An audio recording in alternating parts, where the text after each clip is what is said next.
Welcome, ladies and gentlemen. We got some crazy goblins going to be soaring through the sky as they fire off against the Bretonnians. So we have the Greenskins against Bretonnia.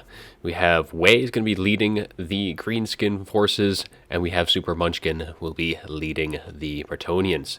So for the Greenskin army, we do have, of course, the double Doom Diver catapults going to be also supported by the Hammer of Gork. So we'll have quite the artillery build here for the Greenskins, and the front line's just going to be Orc Boys, just kind of hold off the peasants, and they'll do just fine against really anything that Bretonnia is really going to be able to throw at them. We also do have the Rusty Arrows, which is very good against any of the heavy cavalry that Bretonnians will be bringing, help reduce that armor as best that they can, and allow these other units to really kind of put the hurt on them. We also have a pair of Black Orcs, some very heavy infantry, armor-piercing, will do quite good work against some of the heavy armored cav, and then we'll just have a couple of gobos in the back protecting the Doom Divers, as well as the 8 peak loonies. Can't go wrong with an unbreakable unit with the Fanatics cast. Very good unit there. And the Lord will be a Goblin Great Shaman on an Arachnarok Spider. So the Goblin Great Shaman is going to be bringing Vindictive Glare, good at sniping out the potential of any trebuchets to kind of help with that counter artillery if there are going to be some on the field.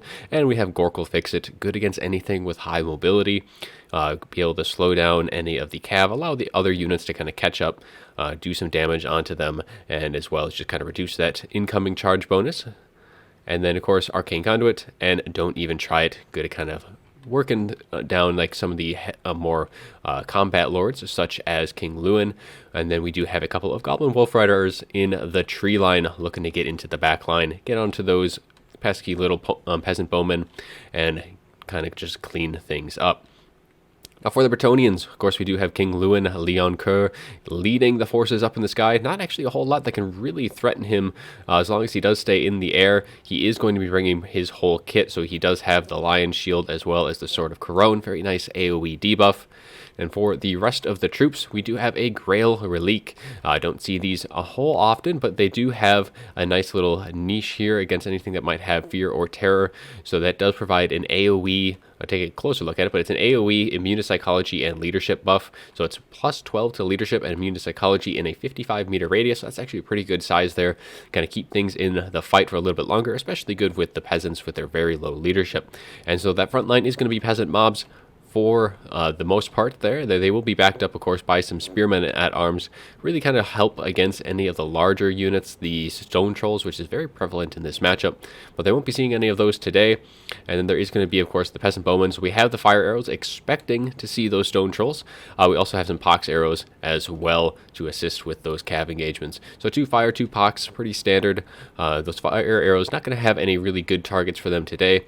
We do have the Knights of the Lionhearted, Knights of the Realm ROR, who do magic damage and are anti-large. And then we have some questing knights on both sides, as well as the Companions of Quenels, which are also anti-large on top of their armor-piercing values. So very good melee unit here, doing good work against really any of the heavy armored. So against stone trolls in particular, they do quite well.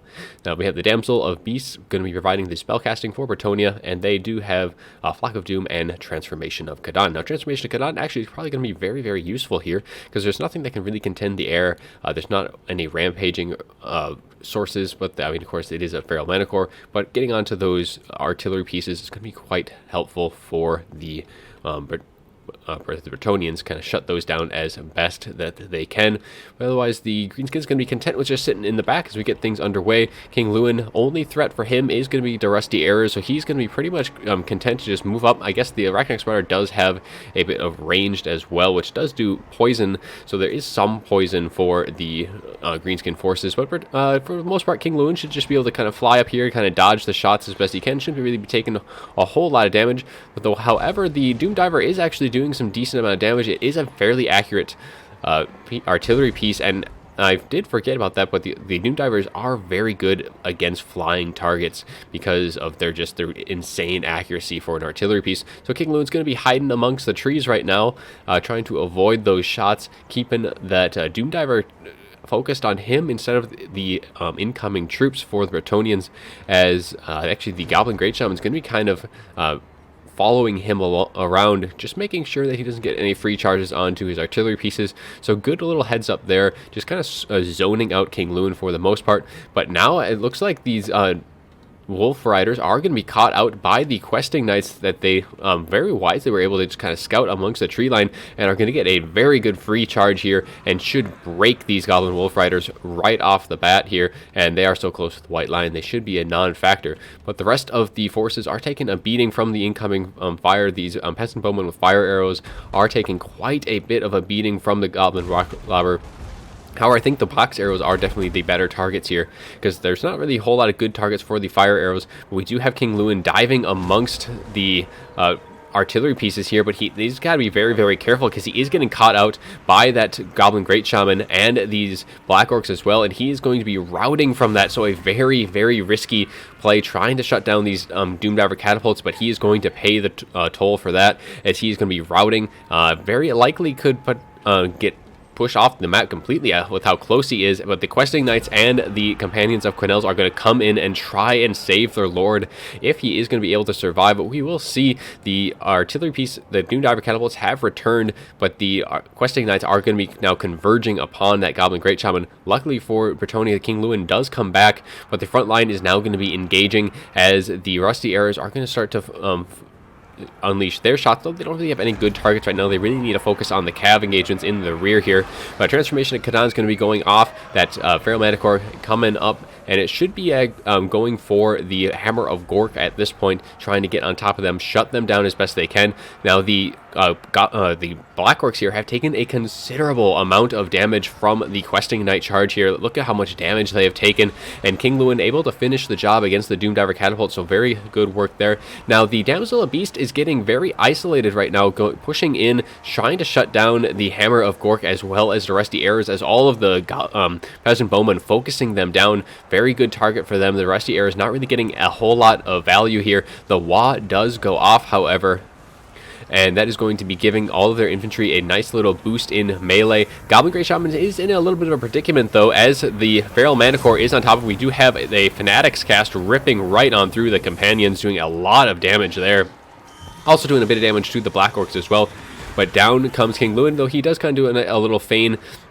But Gork will fix it is popped on top of these units as they are just slowing down. But Stand Your Ground is popped by King Lewin, trying to keep them in the fight for as long as possible. But they are still wavering right now, and they could potentially rout here, though it does look like their leadership is stabilizing for now. And that Damsel of Beast being very, very risky, but able to get that Hammer of Gork off with the assistance from the Peasant Bowmen. So things are looking probably pretty decent for Bretonnia at this point. We still have these Doomdivers online, but the Knights of the Lionhearted are quickly pressuring them, as the Black Orcs are trying to protect that as best they can. But King Lewin going to be diving down on top of the 8-peak Looney. Is not necessarily probably the best target for him, because they are unbreakable, so he isn't going to be breaking them. But a fantastic Vindictive Glare, taking King Lewin down even lower, as he is wavering and routing off of that cast right there. And with how low he is, if we take a quick little look, he is only at 225 health. It is very potential that he may not come back, but I expect that he could potentially before he reaches the edge of the map, especially with the direction that he is going. Peasant Bowmen, though, still free to fire in, as they are doing a good number on the front line of the Greenskins, as they are buckling under the pressure a bit, as the assistance from the Questing Knights and the Knights of the Lionhearted doing some decent work. But these Black Orcs are going to be able to hold off the damage very, very well, especially against the Knights of the Lionhearted now that they have charged in.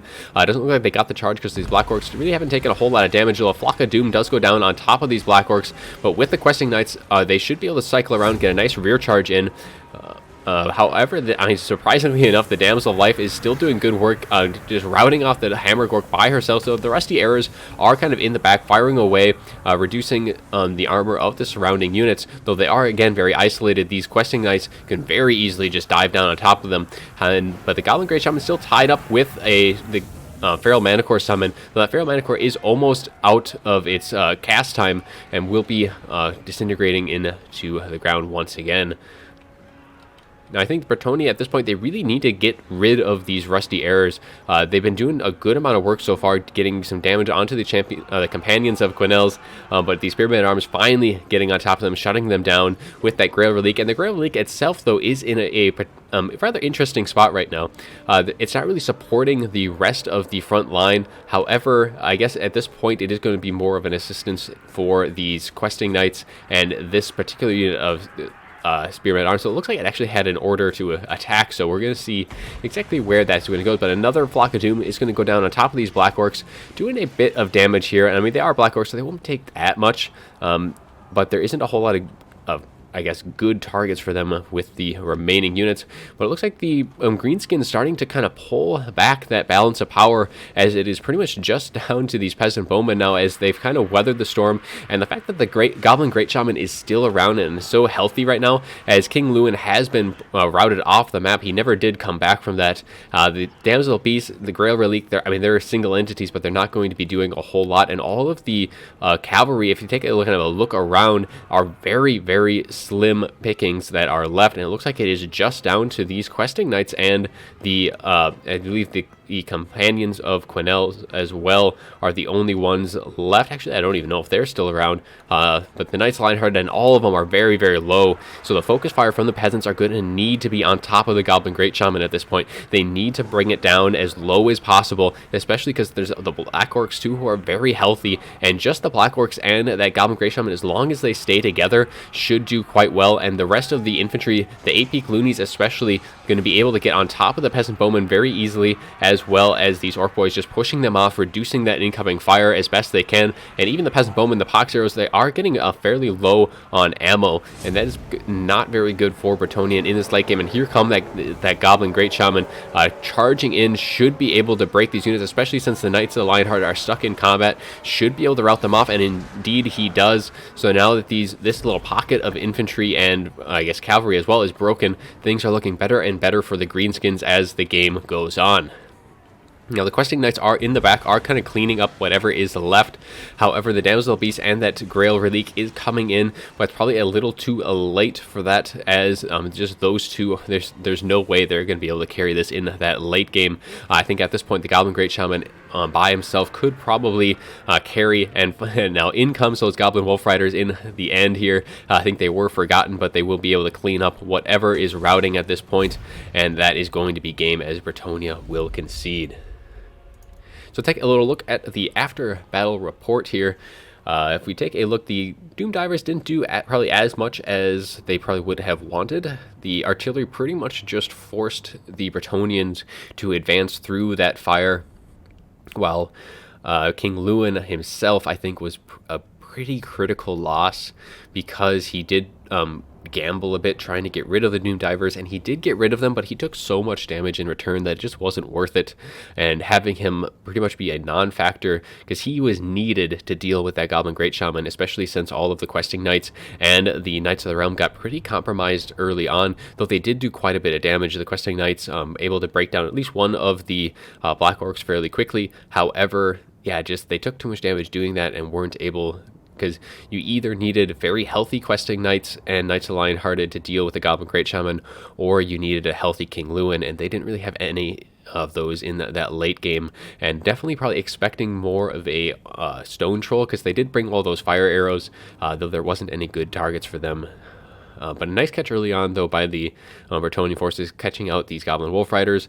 And otherwise, yeah, it was a very fun match, a little different build than you would be normally expecting from the Greenskins. But I do hope that you all enjoyed the video, and as always, have a good one.